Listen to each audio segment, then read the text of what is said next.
I was never really in it for the money or the coke or the chicks, you know. I mean, I was in it for the art of, and you know, when you're a musician, you have this passion in you, this hunger in you, not to be famous, but just to get on stage and express yourself, you know, to play.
My name is Boris Kinberg. I'm a percussionist with Willie, playing with him on and off for about 20 years.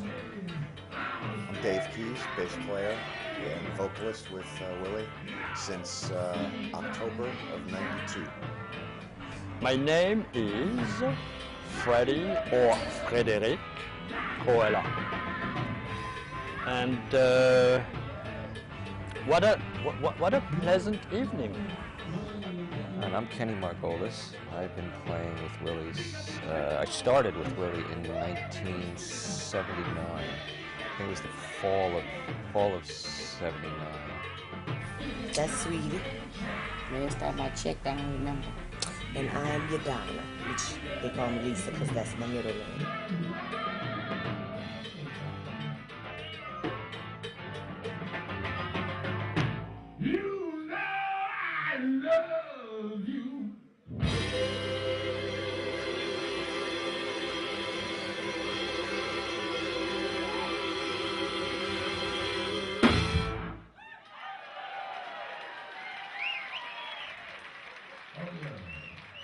Yes, I do.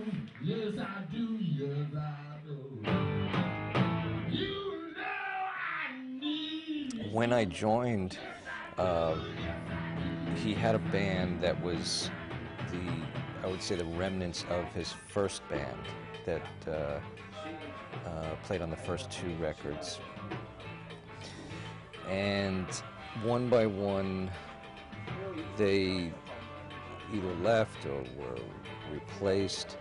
And during this period, Willie was writing the material that would become the Chat Bleu album. I initially joined in 1984. The sax player, original sax player, Louis Cordelesi, who I had worked with in other projects in New York. It was a core group of like 25, 30 guys that seemed to do all the bar gigs around town for various singer-songwriters. And he showed me a black and white photo of Louis rolling sax and Willie leaning into the microphone in James Brown style. And I'd never seen anybody who looked like this, especially who was playing down at CBGB's. And I got a copy of the audition tape from Kenny Margolis, the original keyboard player, and I listened to it and I said, I'm meant to be in this band because this is what I do. So I auditioned for this band in New York City. There was 6 or 7 bass players there that day and a bunch of saxophone players. And made the first audition, and Willie wasn't even there. The band was there and they were auditioning everybody. And they asked me to come back the next day and played a couple more songs, tried a few things. And then we settled in on a saxophone player, Mario Cruz. And then after 2 or 3 rehearsal sessions, Willie came in, listened to a couple of things, and then he came up to me and he said, David, you want to go to Europe? I said, yeah, sounds good. And in a film that was done about the Ramones, I don't know whether or not you've seen that 2-hour film. End of the century. Excellent movie. I think they interview one of the Ramones and they talk about the starting there, and they say, yeah, like there was us, there was there was Blondie, and there was this band DEVILLE, and they said we were the outcast bands of the outcast bands. On the absolute fringe, and and Hilly let them play there. We were doing little Walter stuff. We were doing Elmore James stuff. We weren't doing Backdoor Man, We were doing like the real stuff nobody had heard. The only thing that we used to do that people had heard or recognized was we used to do Please, Please, Please by James Brown. We used to do our Apollo thing where, you go down on the floor and Ruben would put my leather jacket, I had a long leather coat, and he'd put it over my shoulders, and I'd walk off and then go back and boom on the floor again, because I saw James when I was a kid, and I loved that show, man. Anyway, we played CBGBs for like 3 years, and then all of a sudden the word got out, and then came this word that, to me, where I come from, is a bad word, punk. If you're a punk, that's somebody who picks a fight with you and never shows up. There were, to my mind, there were three main eras. The first era was the Lower East Side, skinny tie, purple shirt, like West Side Story, Right. Puerto Rican Sharks, gang vibe. And then it transmuted into the Mississippi riverboat plantation / gambler riverboat road, Rhett Butler thing, where he had custom-made suits and he really got into the period and into the clothes, and it just totally immersed himself into New Orleans, not in the present New Orleans, but the New Orleans of the 1880s, 1890s, the absinthe drinking, the voodoo New Orleans, totally immersed himself in that. Well, we met him in New Orleans. He was, I think, recording the Big Three Mixture album. And he needed some background vocals. And at the time, we had worked with a big producer by the name of Alan Toussaint. You know who Alan is. Yeah. Mr. Toussaint. Don't you know Alan Toussaint? Baby Mama Live. And then he left New Orleans, moved to the Southwest, and came back as the second coming of Black Elk. There was the Ramones, Patti Smith, Television, Talking Heads, and us. And I would say we were the 5 big draws. Then one night, this blonde-headed guy came in, Ben Edmonds. And he really is the guy who's responsible for being the visionary of seeing that we were different than they were, and that we could probably have a career, at playing music. So we went into the studio. They gave us a couple of bucks. We went into this little cheap studio and we did, I think, 4 songs. And he gave it to Jack Nietzsche. I didn't even know who Jack Nietzsche was. I could tell you who Billy Boy Arnold was, or I could tell you who, One String Sam was. But I couldn't tell you who Jack Nietzsche was, I went up to a record store, and a friend of mine who is a record junkie, he works up there at Colony Records in Times Square, and I said, they want this guy, his name is Jack Nietzsche, to produce the record. I said, have you ever heard of him?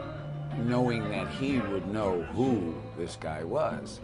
He said, are you kidding? You don't know who he is? And I said, no, I never heard of him. He said, Jesus, he did a lot of the Stones stuff.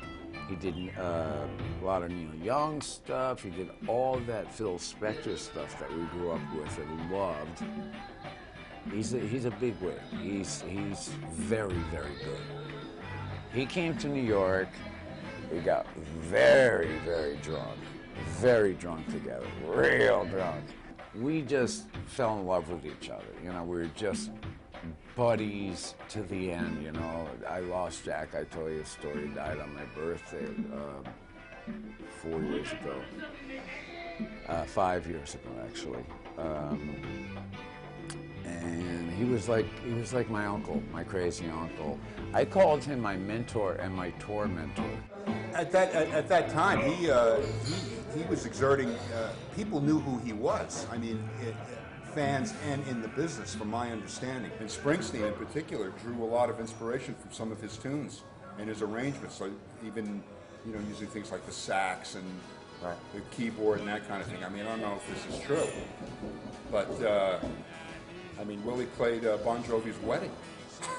So within his peers, he was definitely known and well respected. You just can't categorize the stuff that he does. You know, and that's how he's very talented in that way, because he does a mixture of everything.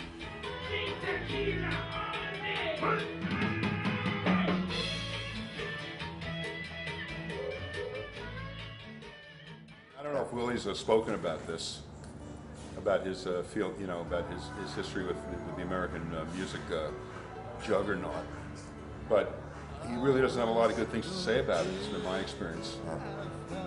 When he started out, first record, he was on Capitol, and well, we all know what happened to and the I think Beatles on Capitol. And it's not without fault on their side too, because they produced it was Savoir Faire, and Capitol, they had it, and they didn't know what to do with it. Right. They had no. Where do we put this guy? Yeah. How do we sell this guy? I don't think the American public had a chance to experience him, because in America at the time you had MTV telling you what to like, whereas Europe had not had MTV at that point, and they were very open to different music. The suits have remained the same. They're still, you know, I now think of it as, okay, you get married and you and your wife go to the bank and you're going to get a loan for a house. Now, the bank don't really care if you and your wife don't get along and you get a divorce and all of the shit falls down on the ceiling falls down on your head. It's business. It's business. We're artists, so we take it real personal, you know, because it is our blood on those tapes. It sticks to the tape, matter of fact, you know. Jack said, man, I don't know why they even signed you. You should be with another label. He said, they're very safe. I mean, look who they got, the Beatles, the Beach Boys. It's all very safe stuff. He said, they thought you were a bunch of criminals when they saw you guys come in, you know. And he was right. He was right. They backed me so far. But then when I went to do Le Chat Bleu, which was the third record, I knew they weren't going to let me go to Paris by myself. They knew I was going to get into trouble.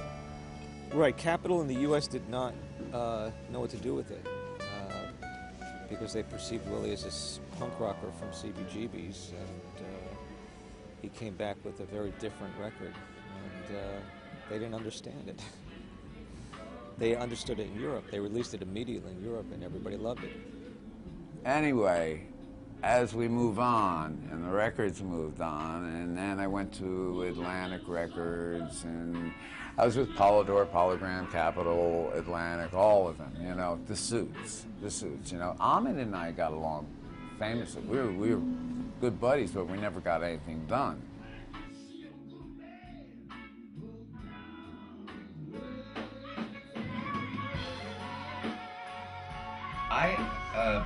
I consider my it was a little more than about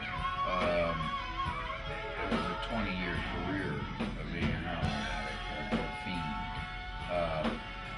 It was a very, very expensive education. It can cost you your life. okay? It also, you can look very foolish and very stupid. I mean, how many times have any of us been really, really drunk and acted like total asses? Total asses. I mean, how do you think my nose got this way? And I never want to fight in my life.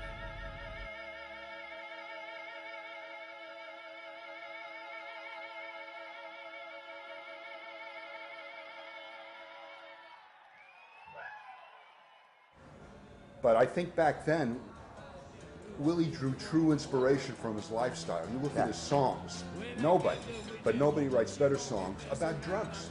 He is the master. And I've heard them all.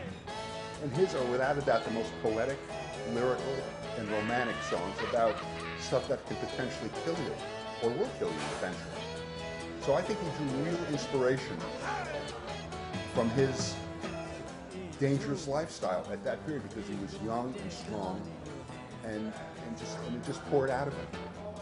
Willie is the strongest person I've ever met. He went through all this I don't know, you know, my English is all this troubled time, you know, and he's still here. He's still standing up and still singing like amazing, you know. So he's a Übermensch, you know. He's amazing. So I'm not saying like, you know, everybody who does dope like that is going to write a song like Mixed Up Shook Up Girl or Spanish Stroll or Lily's Daddy's Cadillac, a brilliant song which I wish we do. Lily's Daddy's Cadillac, it's a movie, a mini film. In a 3-minute song, you have an hour-and-a-half film. Tells the whole story. Tells the whole story brilliantly. And what's it about? About a drug deal gone bad.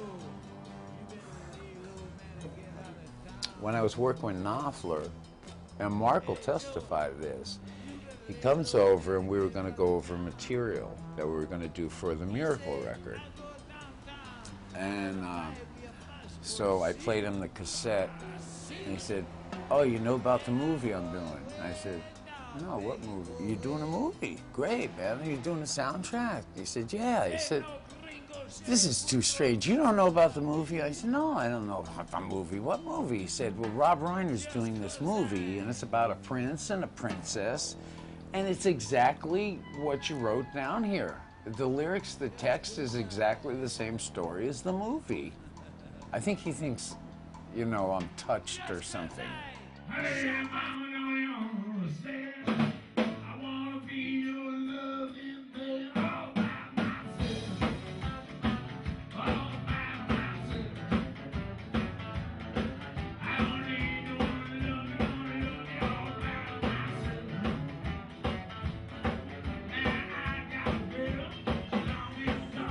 The thing about Willie, for good or ill, is that he comes on stage with the exact same attitude that he's had all day. There's absolutely no shift in his perception of reality at that moment. It could be the stage or the street, and he'll come on with what happened during the day onto the stage. And sometimes that could work out, and sometimes it could be a little dicey, depending on his mood. And he's honest in the sense that he can't turn it off. Right. He just brings it with him, and whatever happens. But the fact that he comes to sound checks now is really different for us. You know, it's a focus. It's a focus, and if you lose that focus for a second, the line goes by, you've lost it, you know? And it's happened to me 1,000 times, you know? One of the things I love about Willie's decisions in the moment while we're on stage is that he's always looking for the odd bar or a little phrase extension, or he's not thinking of it that way, but he's just waiting for the right moment to go to the next line, even if the song doesn't go that way. And so we're always kind of paying attention and make sure we all hit at the same time, but it keeps the music alive, you know? So every night, each song is just a little bit different. You could see that he's having a great time on stage every night, and that's so important. It has been an experience traveling with Willie. It really has. I mean, Willie is a wonderful person. He really is. I mean, you don't get any. I mean, Willie is just like, he's a sweetheart.